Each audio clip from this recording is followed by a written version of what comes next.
Het is manje 12 januari. Dit is de Sportcast. Mooi, de Fabulous Four. Heren, de oude dagen weer een heel soort snieën. Hij hem thuis ek mijn soort struit? Andor? Nee, ik zoek keerpje in de winkel, maar je had het verkocht. Roelof? Jongen, natuurlijk. Ja, je neemt je verantwoordelijkheid, hè? Geert? Nee, geen soort, want de leverancier van mijn soort die ziet mij al die mensen uit mijn naam van vooruit in Spanje. En die hier de winkel tegenwoordig. Heel goed excuus. Heel goed excuus. Trouwens, daar is als enige dus Wolstruit, Roelof. De badkamerrek. Ja. Want we hebben weer een heel soort te bepraten, jongens. In de nagelnijen. Grootvolle oorlevering van de Sportcast.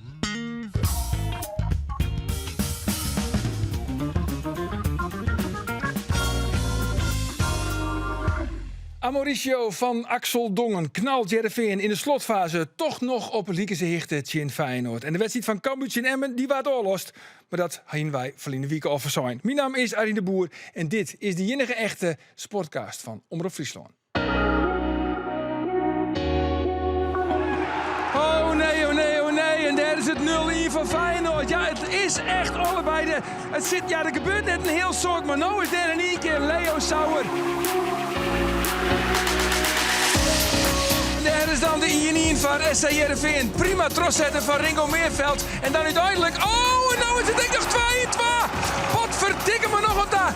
Ik wil knikt zeggen. Een prachtig doelpunt. Geweldig troszetten van Meerveld. En dan is het eindstation. Luc Brouwers krijgt van het skoft. Maar dan slaat Feyenoord op een eita. En is het Sam Stein. En het is topclub onwaardig. Wat Feyenoord eigenlijk zelf lid. Want ze verdedigen je alleen nog maar. Hij zit nog werkelijk maar seconden op het veld. Het is Mauricio van Axel Dongen. Echt niet correct in het veld kwam. Van Marcus Linde.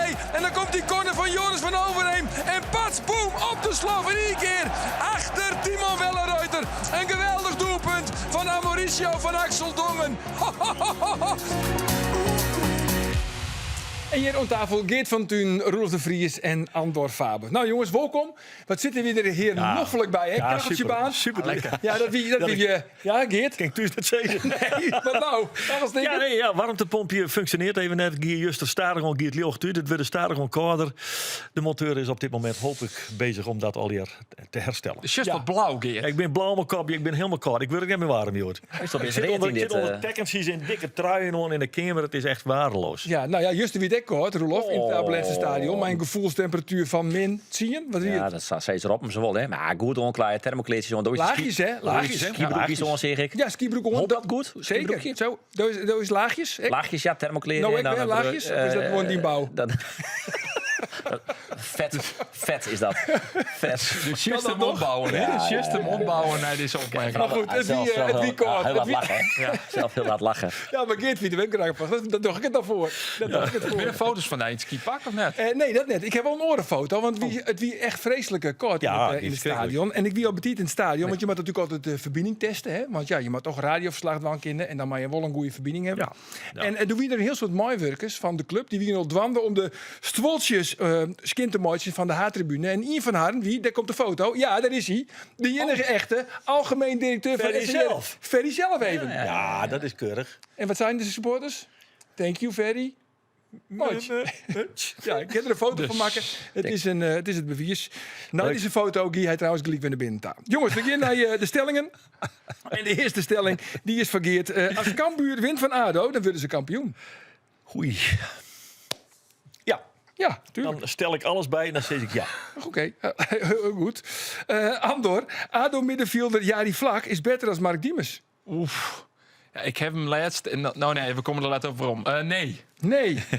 Dus ik me net meer vertonen. Roelof, Andries Noppert zijn rol bij Jereveen is uitspelen. Ja. Beetje zachte ja. Nou ja, het weet al een beetje toch? Dat wist ik al een beetje toch? Ja. Ja, maar hij is nou echt de tweede doelman. Maar Ja, goed, we komen er haast op waarom. Wist ik wel een beetje. Geert, ik ben ook wel eens in de badkamer vallen.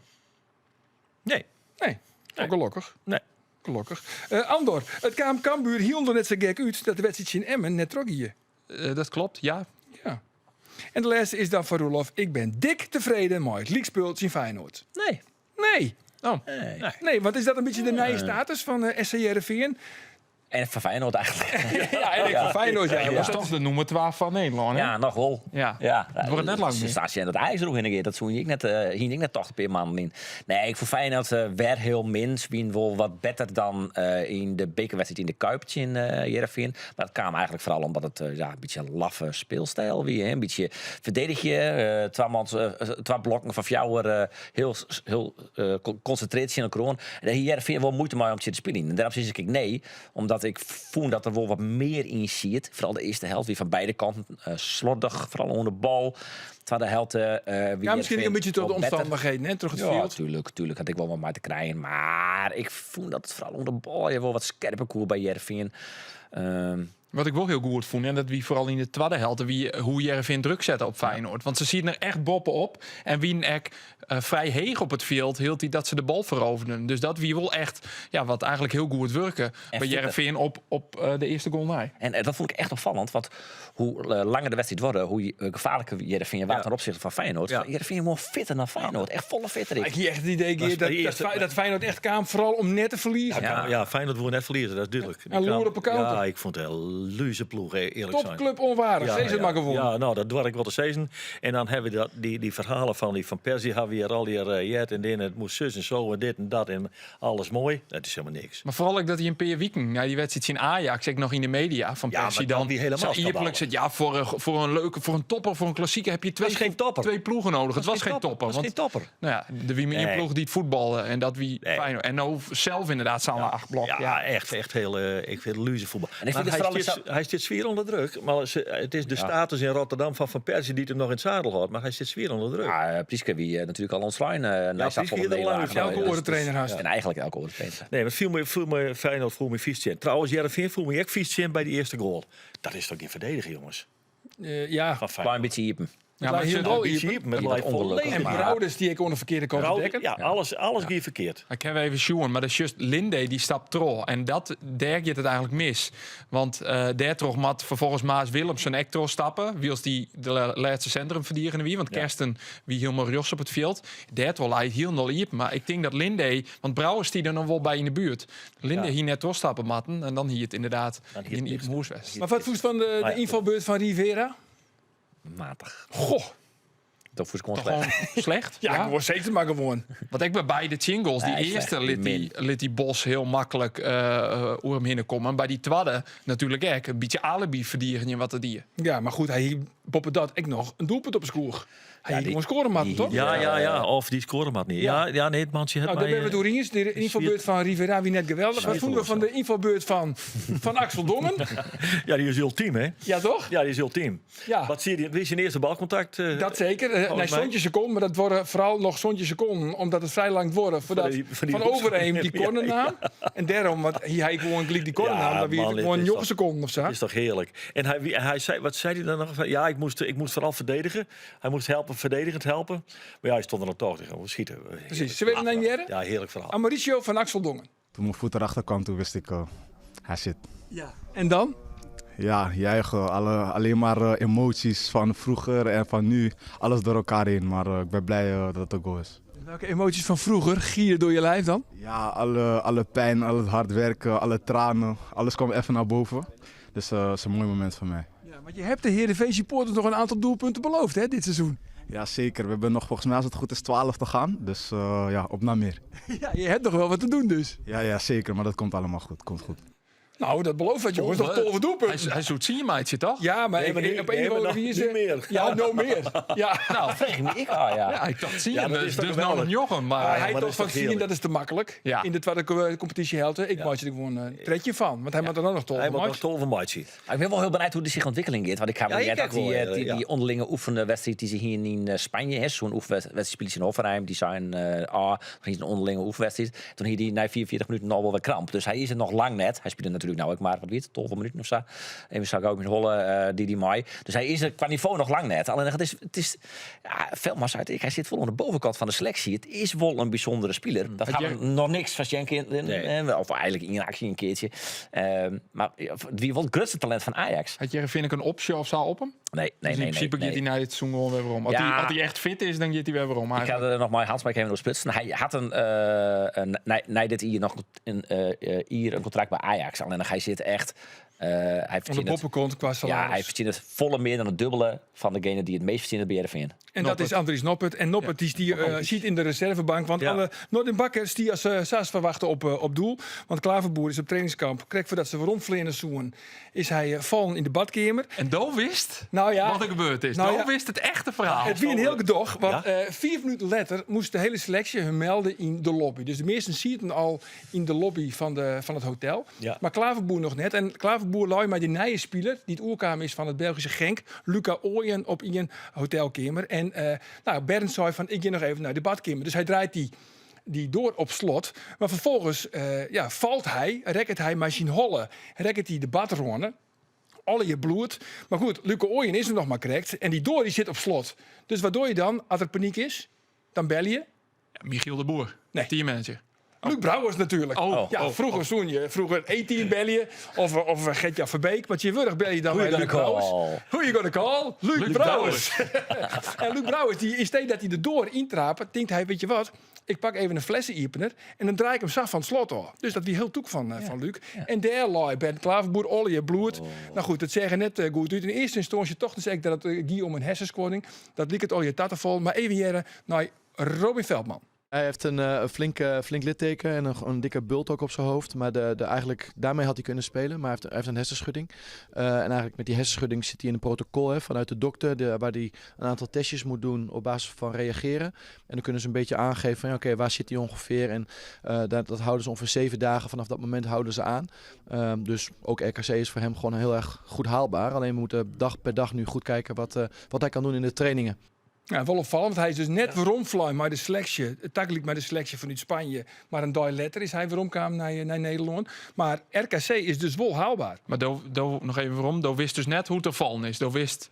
Nee, maar dat weet je niet in, want de door wie op slot. Hè, en hij is zelf is hij alles kwijt. Ben weet helemaal niks meer wat er precies gebeurd is. Dus dat bloot hier een groot mysterie.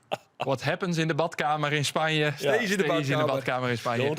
Maar ze gaan net op stap was gewoon ruzie naar het klap kregen. Dat verhaal gaat natuurlijk ik wel doen. Dat is serieus. Maar gewoon van dat ze ben gewoon een avond op stap wezen. Zo staat. Maar dit is wel echt. Er wiert toch niks? Dit is het verhaal. Er wiert toch niks in dat trainingskamp? Nee, dat helemaal niks. In de 40 net enig vertier te ontdekken. Maar goed, Andries Noppert, om even op zijn situatie weer om te komen. Die is intussen de juiste derde doelman van West-Europa. Ja. Misschien ook wel van Eerst-Europa. En ik heb het idee, want ik zeg de zaak we nimmer bij Goedemorgen. Henk Timmer zit bij Goedemorgen Eredivisie. Goedemorgen Eredivisie. En die baalt meer van zijn reserverol als Andries Noppert zelf, heb ik het idee. Dat is wel raar, toch? Ja. Nou ja, hij zei eigenlijk dat het heel gek is, maar... Ja, maar ik denk dat als ik Andries Noppert ben, zoek ik helemaal net zo blied wezen. Maar zulke soort reacties van die zaak we nimmer die dan...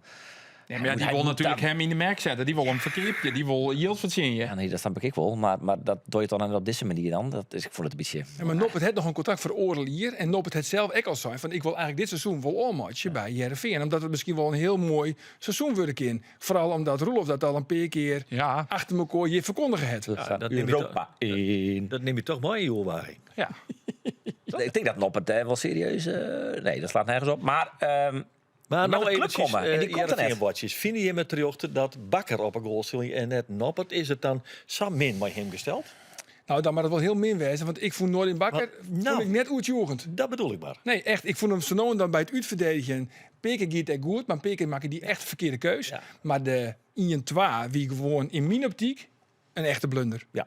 Vond ik ook. Een fout, zeker. Een fout. Ja, we krijgen nou weer gradaties in blunder en fout. Waar van voren was de ladder van fout, blunder. Wat hier nog meer eigenlijk? Ja, dat is hetzelfde toch. Maar het is een foutje, fout, blunder. Maar die eerste zeggen... Het is wel een fout. Het is wel een fout. En die eerste, Harm Zijnstra, onze Frieske keepersanalist, zei ik op X... Eerste zeg je direct net goed uit. Want hij komt dan uit op Sauer, maar stapt vervolgens weer om. En ja, dan zei Zijnstra, hij moet een keusmeidje, want nou doet hij eens niet. Dus hij moet of 100 terug of net of steen blijven. Dus maar hij kon net verder, want dan rent hij het 16 meter gebied uit. Nee, maar daar kist maar de voeten misschien nog iets van. Maar dan kun je helemaal niks meer met de hand. Kwad zijn, ik bij die eerste zeggen er dus net top uit. Het is Net geen als klaver, Harmen het is geen, Gijstra. het is geen Ja. klaverboer. En dan mis je niet een klaverboer. Omdat die zorgt tijdens de opbouw van meer rust. Dat merk Oké, je maar nou zei alles. Geert niet krijgt van, want Klaverboer kon net mooi want vanwege dat hersenschuddingsprotocol. Dat klopt. Ja, maar hier we dan misschien net anders nog het op een goal zetten. Ja, dat is mijn Maar vraag. ik vind is het een open vraag. heel... Het is niet hypervraag. Ja, nee, dat weet ik. Ja, Maar ik dus- vind het heel moeilijk om te beoordelen. Omdat op basis van Noppert, toen hij goed hier... Ja, natuurlijk moet hij altijd keeper. Toen wie de keeper Ja, van nee, Nederlands elftal. nee. Maar ja, hoe goed is hij nou? Ik denk elke keer als Noppert erin Zoals wel eens een komt, training, maar net zo vaak. er leidt zo'n druk op. Elke keer als hij Dat erin ik. komt. Ja. Dus er wordt zo oors naar Noppert sjoen als nou naar Noord Bakker. Ik bedoel, ja, wij hebben een oor, maar via de krijg ik geen haar nee. Maar als Noppert er zit, had hij voortdurend weer heel Nederland alle eigen op hem riocht. Die Noppen dit dien bij die vastzet nou. Ja, dan hier die... Dan hier het op de gradatieladder van Roelof de Vries. Hier is er zo van, dit is een blunder, dit Ja. is een blunder. Ja, hier volledig afbaand worden. Ja, en dan hier die Nou, Studio ik Sport weet zitten het, en die ESPN Ja. en dan wie het weer beneemt. En nou wordt er net hoe praat via dat. Dus Nou ja, als dat zo is, dan moeten we constateren dat het clear is, mijn appert. Toch? ja, Dat is dan en dan het ben is we weer bij allemaal de, glazen dan ben we weer bolwerk. bij de Dat vind stelling ik- van Roelof. Ja, dat is clear. een glazen bal. Het is clear. Ja, maar dat is de Ja, stelling. maar ja, goed, als die En het jongens antwoord op de wat stelling. vertrouwen waarom krijgt en als een keer per wedstrijd goed kipt en waar maak je dat- ja, maar waar maak je dat die niet trainers, al dat uit? kan dat toch wel weer switchen. Ik bedoel, kijk, zou dat het de vorige keer switch is van tweede keeper van Dordrecht en niet naar de eerste keeper van Nederlands elftal. Ik bedoel, dat kan nog een keer gebeuren. Ik bedoel, ik wil met helemaal fot van je, toch? Maar dan Dat maakt hij is op de toch- training wel een heleboel snelheden, denk je net? Ja, Sterker nog, let duidelijk wezen. Ik hoop dat die nee, weer, het verschillende dat, dingen. dat maar hopen we al Nee, eerder. maar wat zo fantastisch was, let Ja. dat even duidelijk. hij is voorlopig de tweede keeper. Dat is die conclusie is er wel, ja. Maar de vraag is dat riochten? Nou, dat zou ik, dus dat vind ik heel moeilijk om te beoordelen. Want wij zeggen net alle trainingen. En dan denk je dan wel heel stoer is een keer van ja, het is terecht. Maar dat vind ik een beetje aanmatigend. Nee, ik kijk net. Goed, jongens, we zijn er klaar voor. Ja, het is er 4. Kijk dat dan. Omroep Friesland. Waar heb ik aan de telefoon? Ja, dat is weer de grote vraag. Hè. De mystery guest in de podcast. Lekker, man. We mij al je vragen stellen. En deze mystery guest, die het hing het onder telefoon. En die worden alleen nog beantwoorden met ja en mij nee. En de eerste vraag die komt van Roelof. Bent u een vrouw? Nee, nee. Het is geen vrouw. Nou, dat is net heel verrassend. Is het een actief voetballer? Dat zeker, ja. Jazeker ja. Jazeker ja. Beste Friesk. Dat ook, ja. Dat ook ja. Pielesto in Nederland? Ja, ik speel Nederland, ja. Bij een van de Friese clubs dus? Dat niet, nee. Nee. Maar, heeft er dan misschien bij Cambuur voetballen? Wel eens een keertje, ja. Was dat? Wel eens een keertje. Wel Ja. eens een keertje ja. Oh. Wel eens een keertje ja. Nou jongens. Een vriend. Hast er ook wel eens een keer een doelpunt maken voor Cambuur? Toevallig wel, ja. Eén keertje voor deze. Eén keer het een doelpunt maken van Cambuur. Wie dat toevallig in een thuiswedstrijd? Dat was in de thuiswedstrijd, ja. Ja, volgens mij wist hij het, Andor. Volgens mij wist hij het. Nou, zeg het maar. Bisto. Joram van der Veen. Dat is correct, ja. Ja! Mooi, Joran van der Veen. Dan was in de winterstop de oergang maken van Cambuur naar RKC. Ja, dat was eigenlijk voor u vrij verrassend. Wat was eigenlijk de belangrijkste reden voor deze oerstap? De belangrijkste reden was om meer minuten te gaan maken. Dus ja, bij Cambuur maakte ik niet heel veel minuten de laatste weken. Of de laatste maanden, de laatste tijd. En bij RKC zag ik iets meer perspectief om echt een vaste basisspeler te worden. Dus daarom de keuze om de overstap te maken. Ja, maar bij Cambuur was het echt mooi om te prijzen. En bij RKC is het nog maar de beker winnen. Ja, nou ja, natuurlijk. We gaan nog steeds gewoon voor de play-offs natuurlijk. Dat is echt nog wel mogelijk. Bij Cambuur had ik natuurlijk kunnen promoveren. Die kans zit er dik in dat het gaat gebeuren. Dus dat is wel jammer dat ik dat niet meer kan meemaken. Maar uiteindelijk is het denk ik de beste stap. Maar Joram, dit seizoen wie echt oors als de vorige jaren. Want de stier is nou voor het eerst in de basis. De heeft al simmer echt een ontwikkeling te maken. De best een stuk Belangrijk sterker. doelpunt maken. Belangrijk doelpunt maken. Wanneer kwam dan het moment dat dacht van ja, ik kom hier in Leeuwen toch net verder? Ja, nou ja, toch wel een beperkt aantal minuten. Ook na mijn belangrijke doelpunt. Dat er gewoon best wel wel een aantal wedstrijden op rij gewoon op de bank heb gezeten. Wat ik niet echt kon begrijpen. En natuurlijk een paar keer in de basis gestaan. Alleen daar bleef het ook wel bij.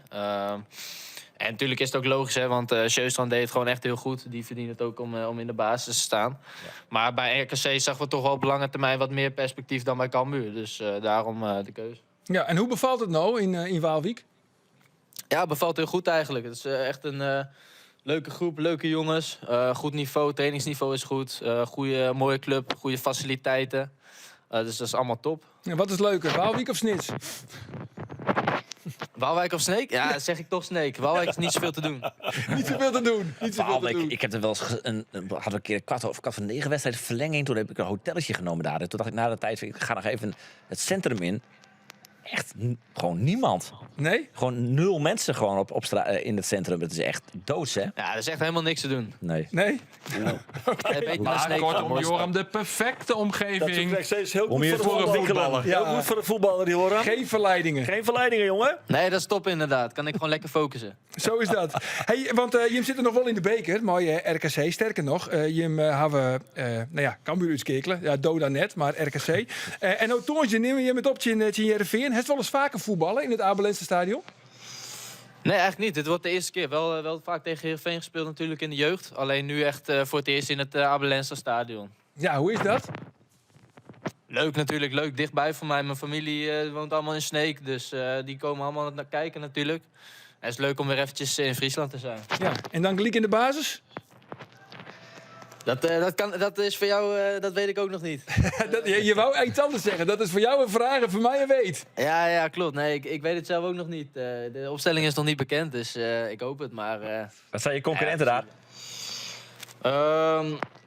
Ja, meerdere. Voornamelijk Cleonice, die komt nu net terug van een blessure. En nog een paar andere jongens. Ik weet het eigenlijk niet zoveel. Ik ben gewoon vooral op mezelf gefocust, weet je. Ik denk dat als ik het goed doe, dan kom ik vanzelf wel in de basis. Zo is het. En goed, we gaan er gewoon vanuit van de En ik basisplaats. geloof er natuurlijk ook nog een oud team kunnen worden. Want Bjarne Zorgdrager zit daar ook tegen bij RKC. Ja, klopt. Die heeft alleen zijn kruisband. Ja, precies. Die is ergens geblesseerd, hè? Weet je niet. Die moet eerst even herstellen en dan... Ja, dat is wel een tegenvaller. Zeker. Nou ja, bij Weens just in de kwartfinale, jongen. Ja, zeker. Zin in. Nou goed, heel soort succes, Tongetje. In Heerenveen.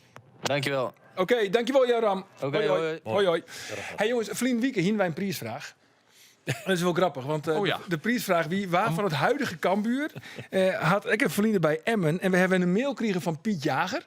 En Piet Jager zei dag Vreun, dat ben wij dus, dag Vreun. Ja. Wat een geweldig programma. Ik zorg altijd naar de podcast. En het antwoord op deze vraag is Ben Havenkort.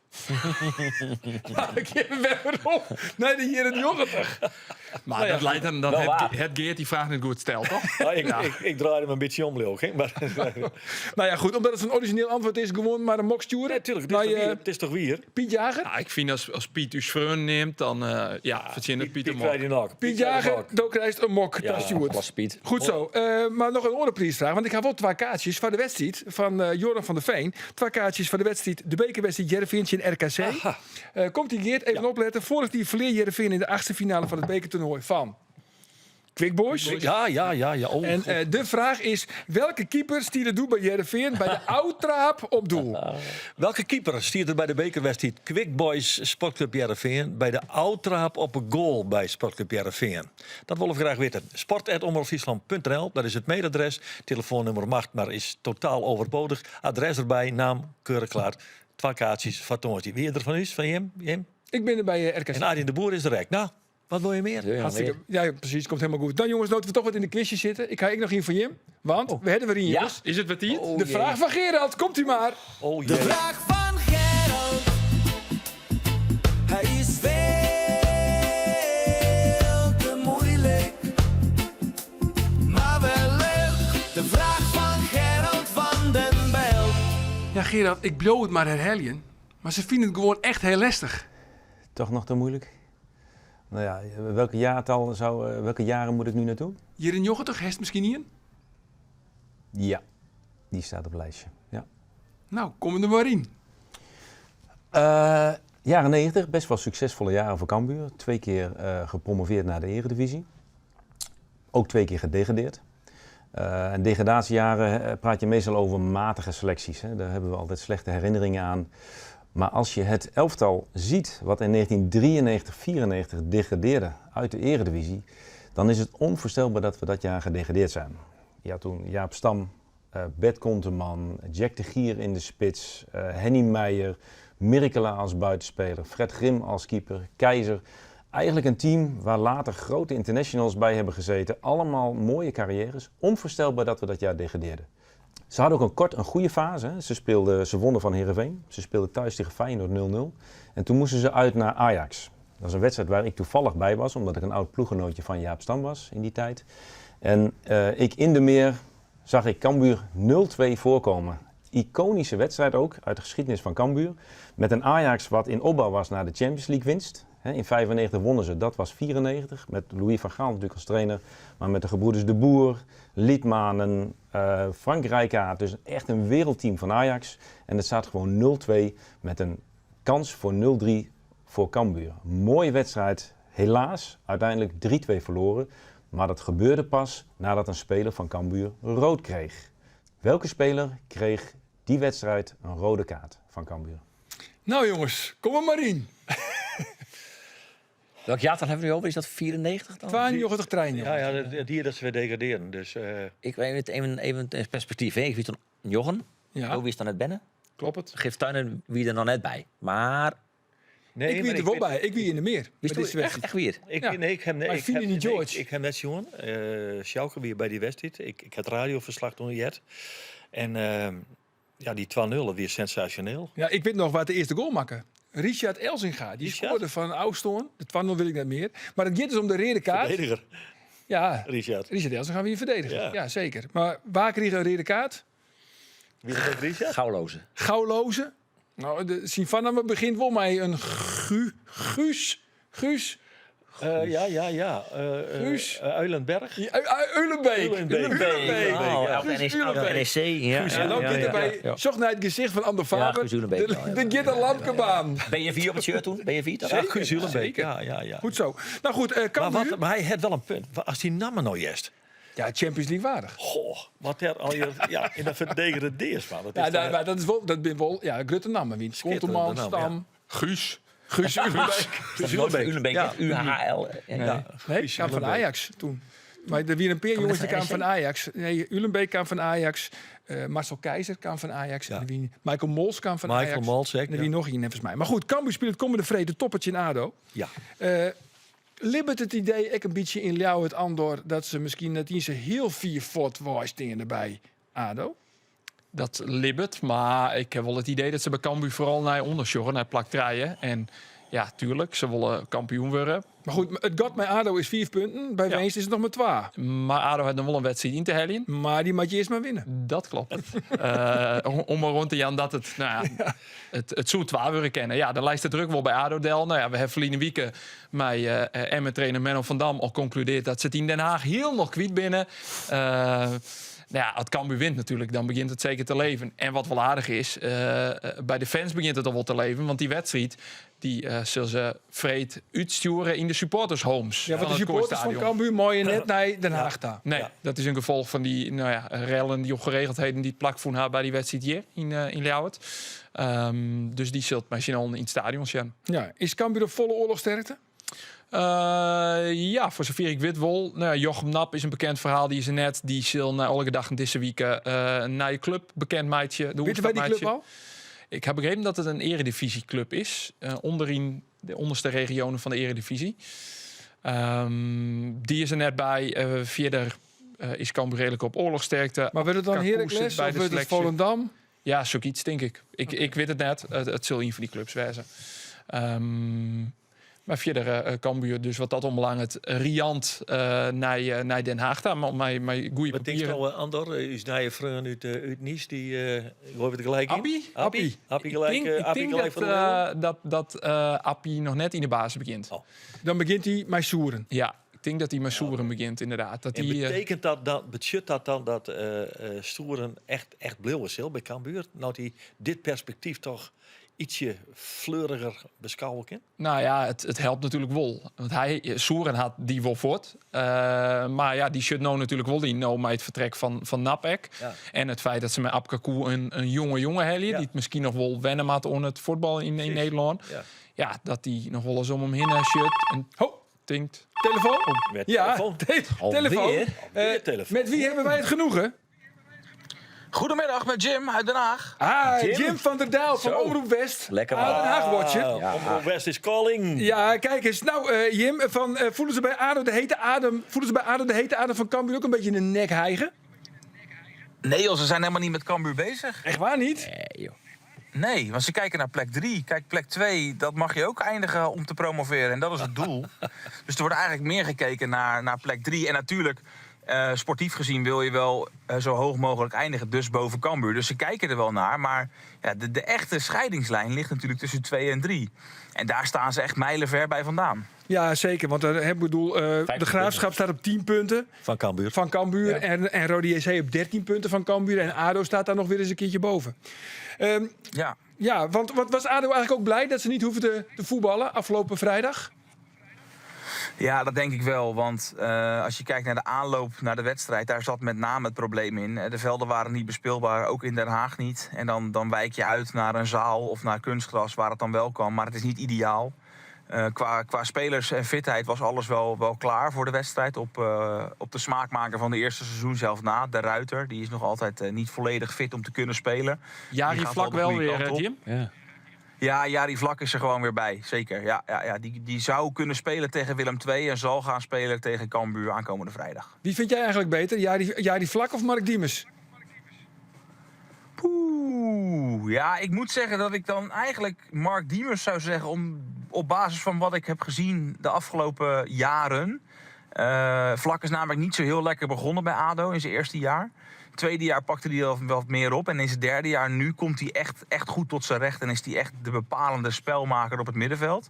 Die ook na dit seizoen wel een stap gaat maken en ook ADO geld gaat opleveren. Dus ja, kijk, Diemers heeft het natuurlijk op een grote podium al wel laten zien. Althans bij grotere clubs. Ik denk dat ze allebei van waarde zijn. En Jari Vlak, net voor zijn blessure, was iets dwingender in mijn optiek dan Mark Diemers. Dus in het moment zou ik zeggen Jari Vlak, maar in het totale plaatje zou ik zeggen Mark Diemers. Dus uiteindelijk heb je helemaal niks aan het antwoord. Nee, het is echt... Je kan allebei. Lekker boeien ook. Je kan allebei. Heb je knap uitgeluld, Wim? Ja. Zijn er nog veranderingen bij ADO? Gaan er nog spelers weg? Staan er nog spelers in de belangstelling? Toch?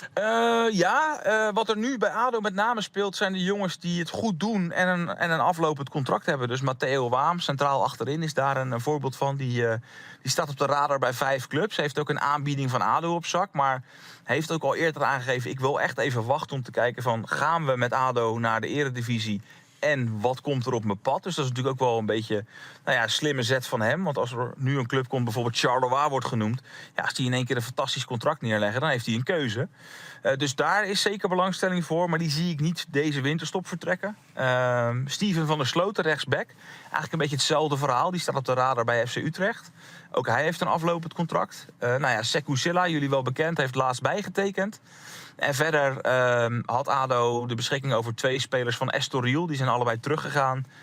Konden geen potten breken. En Diogo Thomas, de centrale verdediger, mag weg, hoeft niet weg. Maar er is op dit moment nog geen beweging rondom hem. Oké, en op wie zet jij je geld aankomende vrijdag? Gelijkspel. Ook dat is wel weer heel erg makkelijk. Want dat wil je natuurlijk niet horen.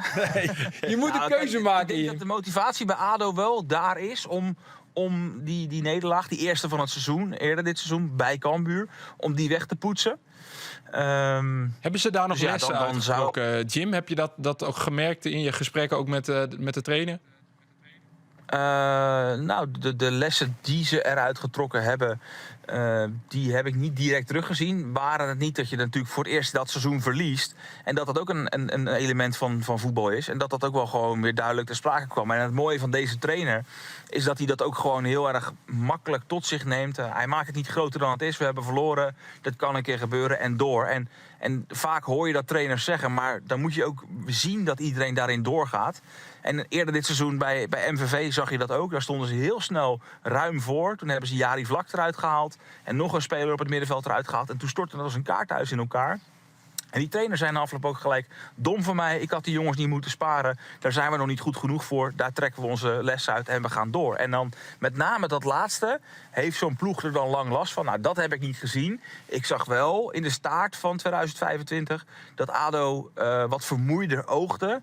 En dat het een beetje voorspelbaar gaat worden. En daar hadden de tegenstanders ook wel goed antwoord op. Bijvoorbeeld Jong PSV. Die hadden echt wel goed antwoord op het spel van ADO. Daarbij moet ik wel zeggen dat Jari Vlak dan ook wel gemist wordt. Dus dat die terug is, dat is echt wel in het voordeel van ADO en in het nadeel van Cambuur. Goed, je mag 1 ploeg noemen. Wie gaat er winnen vrijdag? ADO. ADO, goed. Jim van der Del van Omroep West. Dankjewel. Ja.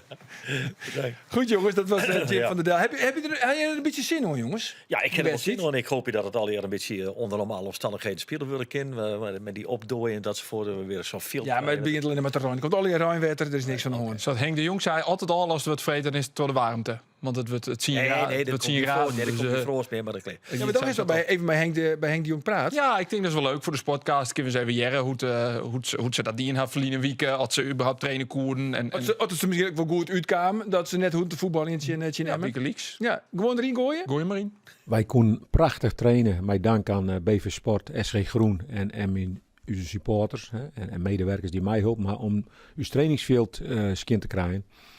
Ja, daar ben ik heel blij mee. Maar nu kunnen wij gewoon ons ding doen. En hebben we eigenlijk een voorbereiding langer gaan. En misschien ook wel beter dat we dat gaan op deze manier. Want dan kunnen we ons beter voorbereiden op die eerste wedstrijd. Nou, we hebben 2 weken in plaats van een weekend en 2 dagen. Vreed hebben wij een geweldige stad, vind ik, Aarde Den Haag uit. Dat heb ik liever dan dat wij een ploeg maken dat we ze rekening van tevoren. En die winnen we wel. Maar dat is net zo bij ons. En nu maken we er steen. En dat geldt ook voor ADO natuurlijk. Maar ja, we kennen net voor wij rennen. En ja, ik had dat liever. Dus hij shot ook echt niet uit. Hij vindt het wel fijn, een goede chinstand. Wat voor onderwerpen heb je hem nog meer bepraat? Of heeft maar in je vraag gesteld? Ik denk, die instaties hier in de podcast, die maken toch altijd maar 40-50 seconden maximaal. Ik denk, in je vraag en ik weet hoeven we niet te weten. Nee, ik heb nog even over, spelen er nog wat qua transfers. Maar het weer eerst erop nap nee. Dus iedereen is nog aan boord. Binder is nog aan boord. Soeren is nog gewoon aan boord. Dus eigenlijk is het, wat dat omlang het best wel restig bij Cambuur. Ik heb echt het idee die Soeren bloot. Want die hoed om Henk de Jong echt net vot. Nee, dat denk ik echt. Die bloot. Ja, maar Nap is nou natuurlijk nog fot. Dus precies. Dat is niet heel Soeren is ook wel iemand die hij is reserve om vierder. Ja, dat ik. Maar ik wil die gevoelig is voor de omjouwing. Toen hij van MVV naar Cambuur kwam, die echt de eerste man langstens is hem dan op zijn Fries heimwee. Het kostte echt die om. Langs me. Noteer het even? Ja? Nee, ja, ik weet dat het langst is, maar praat maar gewoon Fries als de rest van de provincie Fries. Daarom zit ik heimwee daarna. Dank je. Dus als hij dan over de switch maakt, je maat. Hier nog kind. Onwennig, echt mooi. Onwennig, ja. Dat vind ik wel mooi. Dat is toch heel normaal. Dat is wel normaal. Mag ik nog hoe Soeren vertellen of net? Maar vertel even hoe Soeren. Ik ga naar mij zo'n vastklap zeiken, omdat ik nog jij over. Ja, eerst Soeren. Oké. Hij bloot. Soeren bloot. Ja. Oké. Dan hebben we dan de zeik. Ja. Vastklap zeik. Het is nog altijd net definitief, hè? Nee, maar reken niet maar op dat het deze week wel roem komt. Hij maakt natuurlijk wel mij Sigma Ollemoech.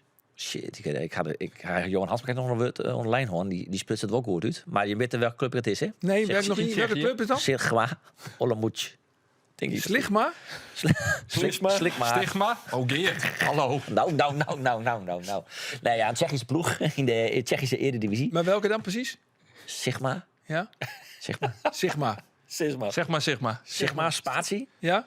OL. OU. Jongens, ik kan beter weer hoe Soeren vertellen, ja, als dit zo. Sigma OU. Machtig. Oké, en dan? Hij mag nog goedkeurd worden, derde, technisch. Fysiek bedoel ik. En dan gaat hij gewoon hoor. En dan levert het hier toch weer een peer ton op. Maar ik vind het wel spietig. Ja, dat is het spietig. Ja, ik ging wel... ik vind het of... Maar we hebben nou Lasse Vardas. Noordas? Wat is het? Noordas. Die wekker die betiert van hem om jouw roer. Ja, op jouw roer die wekker. Ja, ik moest mijn zoon, die is op skivakantie. Dus dan maak je dus... Ja, nou en. Maar goed, dan rieden ze met die bus al heel petit fort. Dus ik moest hem brengen. Maar dan moest hij helemaal orenkant van de stad. Dat wie natuurlijk ongelooflijk rot waar. Maar dan ben je daar om, laten we zeggen, 4 voer maas. Ja. Dan denk je, er is geen kip op het dik. Maar dan ben dus 250 ben die het alle jaar in voor in, maar de auto bracht worden naar die squallen. Hartstikke druk dus. Zie je 4 voer maas die ik en jou in de file. Maar goed. Wat is hij? Sextje. Maar Jeetje, moet die dan onder papa gebracht worden? Hey, met wie Oranje hier zal het wie gevaarlijk. Oké, dat is- en hij ook dat in is skikleren mooi. En gewoon een heel dikke bepakking. Arjen, klasse. Toch Ja, wel, toch? ja. Is toch wel sympathiek wezen. Maar het is even ook kort, hè? Je maakt wel laagjes van. Maar Ja, goed, laagjes dat, is, laagjes, belangrijk. dat weet Rolf Check. alles van. Luca Ooyen heb ik nog even informeerd. Want ik denk, ja, die wordt dus transfervrij oernaam van Genk. Maar ik wie wil even benijd naar hoe dat dan precies zit. Want hij wordt wel echt gezien als een talentvolle speler. Maar er zit dus verder niks in het contract van een aantal wedstrijden dat die speler. Er zit wel een leads-trofee-percentage in. Dat zult zo rond de 10% wezen. Maar dat is wel redelijk gangbaar in Durg. Maar dat is dus wel echt een oncape van Heerenveen. En vastklap zij verwacht zich dus binnenkort wel Greenlocht. Ja, dat is kijk ik al zijn. Ja, ik zie nog wat. Hoe Nordas, of zoals het zegt, Vardas sprutsen. Ja. Ik heb nog een primeurtje. Ah, een primeurtje. Altijd leuk. Heerenveen kreeg juist natuurlijk in de laatste minuut via Vente echt een enorme kans op de 3-2, op de winst. Ja, hij hier een breed lezen mat. Ja. Nou, ik heb even zien, die paaslijnlijn het diepen. Dus ik snap de keuze wel. Dat die Die shit, trouwens wel een knappe redding. En op dat, ik snap de keuze ook, want een spits is een spits. En een spits die wil scoren. Maar stel dat hij scoort hier, Ja. hij wie ook keurt. Oh. Want Nordas, die is in een duel op het moment dat hij naar de goaltouw wil. En hij draait voort. En ik weet net welke Feyenoorder het wie, Wang denk ik. Maar hij in zijn draai, slaat hij maar de jerm achteruit. Tikt hij, nevens mij Wang, in ieder geval een Feyenoord-speler naar de groen. Is hij maar gewoon? Sinds zijn Wang hoor. Waardoor die naar de groen gaat en dus net bij verdieren je ken. Dus ik denk dat als hij trok weer, Als... Ja. dat hij dan ook keurt weer. Nou, dat hier dus net terug. Wat Nee. Wol trok jit, dat leuk. is Leuk komende primeurtje. snij. De wedstrijd Heerenveen in Grace. De Ja. Welke derby. En, mooi ik punt. wil misschien net leeuwen, maar ik daar heb ik kaartjes van. Nee. Dus we hebben gewoon... Geert wordt wel aan het werk, zeg je Ja, hoor. Geert. Nog een quiz? Nog een quiz. Nog een quiz. Wacht. Welke trainer, Geert, komt hier. Welke trainer had ze wel bij Heerenveen als bij Grace werken? Vrienden en vriendinnen van de podcast, wij jouwen u zelfs nog eens een keer helemaal voort in dit programma. Maar er komt de tweede prijsvraag in de midwakka. Een van de mooiste wedstrijden van die Heerenveen in Grace. En welke trainer, wie er nou trainer bij zowel Grace als bij Sportclub Heerenveen? Mailen naar sport@omroepfriesland.nl, telefoonnummer mag, maar doen we niks mooi. Dus gewoon even het adres erbij. En dan maken ze constructief twee prachtige kaarten voor Sportclub Heerenveen FC Grace. Nou, Hoe dat laat is begint hij? Ketiere Tolven. Ketiru Tolven. Trainer of haattrainer? Haartrainer. Haattrainer. Ja, oké. Ja, Ron Jans dus. Oh, ik dacht Henk de Jong. Oh, dat hij ik nog kind. Twijt Lodewegers. Dwight Lodewegers. Oh, er zijn meerdere opties mogelijk. Ja, Steeds er even bij. dat wie de vorige keer En in we de zin binnen in de antwoorden meerdere opties mogelijk. Dit wij alleer goed karren. Zeker. Geen enkel probleem. Jongens, we zijn er rond daar. Of wil je hem nog iets kwijt? Nou, ik ben wel benieuwd hoe je hem dan uitzocht. In hoeverre is die wedstrijd in Grace bepalend voor de rest van het seizoen van Heerenveen? Nou, net bepalend voor de rest van het meer seizoen. Zeker net, omdat alles nog heel dicht bij elkaar zit. Scheelt ook van Maar Cambuur. ze zitten natuurlijk wel enorm in de swing. Nou, die treien uitoefenings onder een van de eerste competitiehelden. En nou echt 2-2 tussen in Feyenoord. Ja, en ze winnen, links of rechtsom is ze winnen in de gewoon een beker goed van resultaat. RKC. Helemaal oké. Ja, Heerenveen maar zit meer echt in de als flow. just naar het verschil met Grace. Grace zit natuurlijk nog Jouw punt, kijk wat hoor. heger. Dus daar komt ze wel echt bij. En als Grace wint, daar rennen die wel voort. Ik vind Heerenveen zeker net minder als Grace. Sterker nog, ik vind Heerenveen eigenlijk sterker op papier dan als Grace. En ik denk dat Heerenveen wint. Dat denk ik. Wat ik wel interessant vind is hoe het nou ontwikkelt bij Heerenveen, maar die boetenspelers. Want Meerveld zit nou het laatste heel tijd links. Hier een geweldige voetbeweging, hè? De assist. Ja, maar hij zit ik wel eens te sliepen. Ja, dat...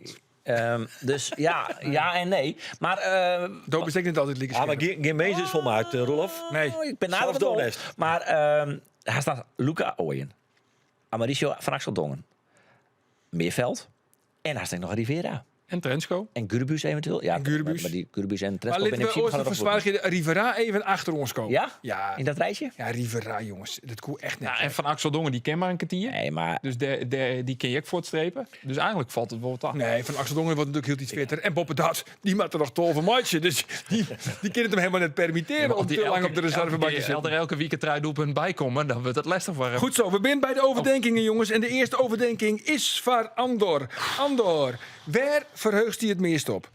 De nummer 1 en de nummer 12 van de KKD? Of de derby van het Noorden? De derby van het Noorden. Derby van het Noorden.